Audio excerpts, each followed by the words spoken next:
Bismillahirrahmanirrahim. Assalamualaikum warahmatullahi wabarakatuh. Salam sejahtera bagi kita semua. Om Swastiastu. Namo Buddhaya, salam kebajikan bagi kita semua.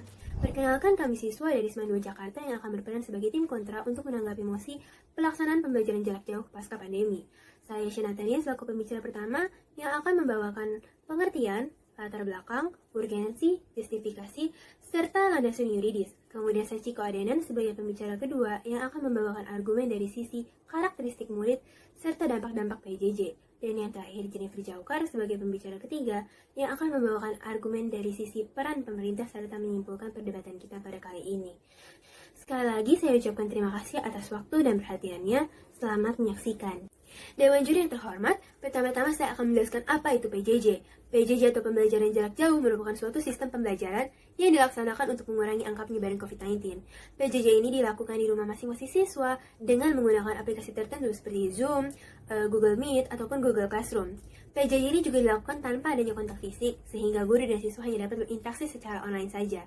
Kemudian saya juga akan memberikan gambaran tentang kondisi pasca pandemi, yaitu kondisi di mana vaksin COVID telah tersedia, angka penyebaran telah berhenti, serta pemerintah telah memberikan izin kepada masyarakat untuk kembali beraktivitas dengan normal. Masuk ke dalam latar belakang, mengapa kami menentang mosi ini adalah karena maraknya kasus COVID-19 di Indonesia, pemerintah menerapkan suatu protokol kesehatan. Salah satunya adalah menghindari kontak fisik dengan orang lain. Hal inilah yang membuat PJJ dilaksanakan di Indonesia, tapi nyatanya PJJ terbukti kurang efektif untuk dilaksanakan. Mengapa demikian? Karena banyak siswa yang meremehkan PJJ. Mereka membuat kelas online, tidak mengerjakan tugas, dan bahkan mencontek ketika mengerjakan ujian. Awalnya mungkin perilaku ini dilakukan hanya sekali-sekali, tapi lama-kelamaan perilaku ini justru menjadi suatu kebiasaan baru yang menyebabkan banyak materi pelajaran tidak dapat mereka pahami, sehingga membuat kualitas pendidikan Indonesia menurun baik di bidang moral ataupun materi. Karena itu sebagai tim kontra, kami ingin melaksanakan pembelajaran secara tatap muka untuk meningkatkan kembali kualitas pendidikan Indonesia. Kemudian masuk ke dalam urgensi saya akan menjelaskan mengapa pembelajaran secara tatap muka ini penting untuk dilakukan. Dewan juri yang terhormat, sekolah bukan hanya tempat untuk belajar pelajaran seperti IPA, matematika, IPS, tapi juga tempat untuk kita bersosialisasi dan mengembangkan pengetahuan moral kita. Tapi ketika PJJ, kedua hal ini sulit untuk kita kembangkan. Mengapa? Karena untuk mengembangkan kedua hal ini, kita harus memiliki interaksi secara langsung, sedangkan ketika PJJ, kita hanya bisa berinteraksi secara online. Tentu saja, kita harus mewujudkan kedua hal ini karena sudah sepantasnya dan sudah kewajiban untuk kita sebagai makhluk sosial untuk bersosialisasi dan memiliki pengetahuan moral. Oleh karena itu, kita perlu melakukan pembelajaran secara tatap muka ini karena ini merupakan satu-satunya cara untuk mewujudkan kedua hal tersebut. Kemudian masuk ke dalam justifikasi saya, mengapa kami ingin melaksanakan pembelajaran tatap muka. Kami ingin melaksanakan pembelajaran ini karena keuntungan yang diberikan jauh lebih besar ketimbang keuntungan yang diberikan ketika PJJ, baik dalam bidang materi ataupun moral. Dan sekarang saya akan memberikan satu contoh keuntungan yang didapat di bidang materi, yaitu pemahaman siswa terhadap pelajaran. Selama PJJ, tidak sedikit siswa yang mengeluh kesulitan untuk mengikuti materi ataupun memahami materi yang diberikan. Salah satu faktornya karena mereka hanya dapat berinteraksi secara online saja dengan guru mereka. Berbeda dengan pembelajaran secara tatap muka, guru dan siswa dapat berinteraksi secara langsung yang mana memudahkan siswa untuk memahami penjelasan guru karena ia dapat bertanya bagian yang belum ia mengerti ataupun meminta guru untuk mengulang hal yang belum ia mengerti. Hal ini tentunya saja akan sulit dilaksanakan ketika PJJ online. Oleh karena itu, kami ingin melaksanakan pembelajaran secara tatap muka. Kemudian masuk ke dalam landasan yuridis. Hal ini dilandasi oleh Undang-Undang Republik Indonesia Nomor 20 Tahun 2003 Pasal 3 Ayat 2 mengenai fungsi dan tujuan pendidikan nasional, yaitu untuk mengembangkan potensi peserta didik. Karena dengan PJJ, potensi ini akan sulit kita kembangkan karena adanya keterbatasan kontak, keterbatasan fasilitas, ataupun karakteristik sifat siswa Indonesia yang meremehkan PJJ. Sedangkan dengan pembelajaran tatap muka, potensi ini akan lebih mudah untuk dikembangkan karena adanya interaksi langsung yang memudahkan kita untuk mengembangkan potensi tersebut. Sekian dari saya, terima kasih. Dewan juri yang terhormat, saya Sachiko Adenan sebagai pembicara kedua dari tim kontra hari ini akan membawakan argumen saya. Dewan juri yang terhormat, ada satu argumen yang akan saya bawakan. Argumen saya adalah pendidikan jarak jauh atau PJJ merugikan siswa-siswi yang vulnerable atau rentan Argumen ini sangatlah penting dalam menolak mosi ini dilihat dari faktor murid karena murid merupakan tokoh utama dalam menjalani pendidikan baik sistem offline maupun online. Dalam hal ini saya mengkarakteristikkan murid menjadi 3, yaitu murid yang berada pada kelas golongan ke bawah atau kurang mampu, termasuk yang berada di daerah 3T. Kedua, murid atau siswa dengan gaya metode belajar yang berbeda-beda. Dan yang terakhir, kondisi murid atau siswa yang memiliki keluarga yang tidak kondusif sehingga menggunakan sekolah sebagai tempat pelarian atau tempat yang mereka anggap rumah. Saya akan jelaskan dari kondisi pertama mengapa PJJ sangat menekan golongan kelas bawah.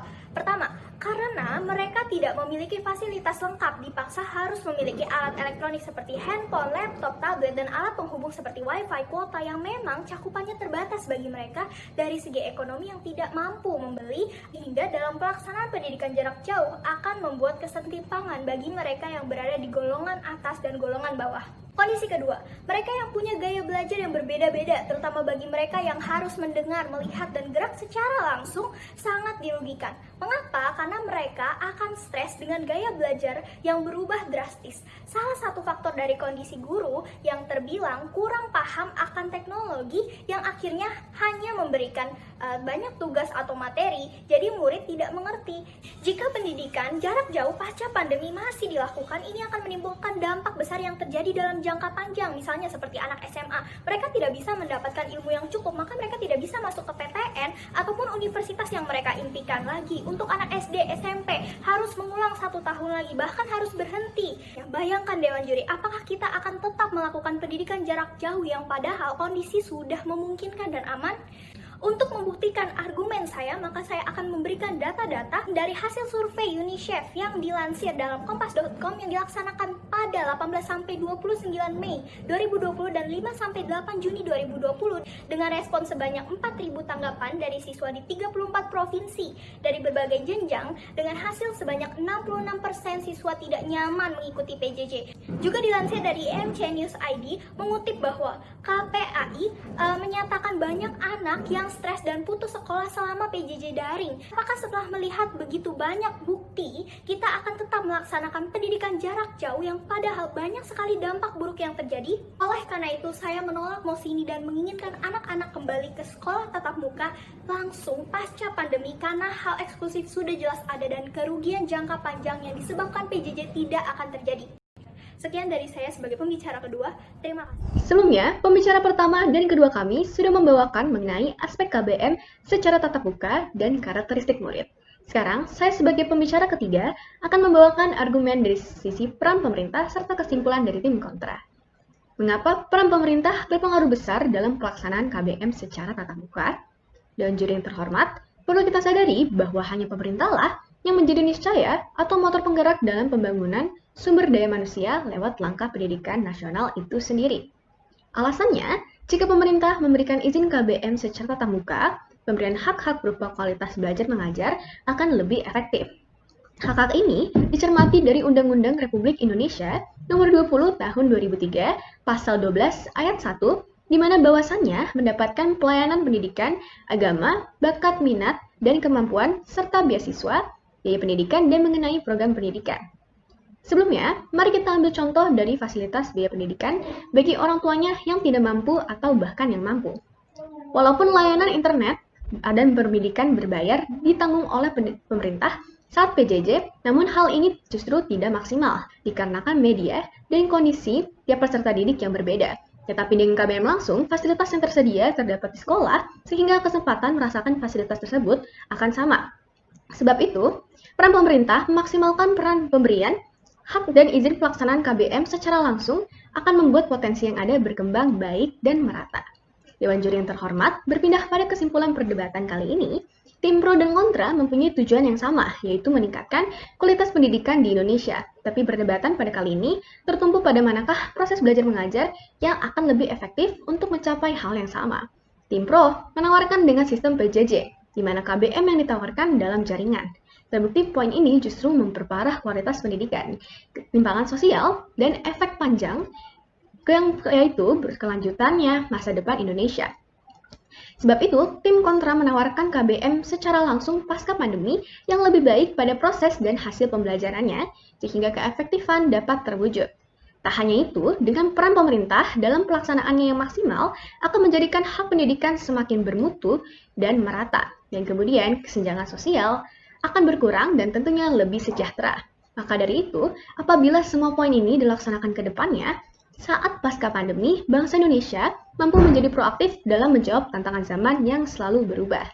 Sekian argumentasi dari tim kontra, terima kasih.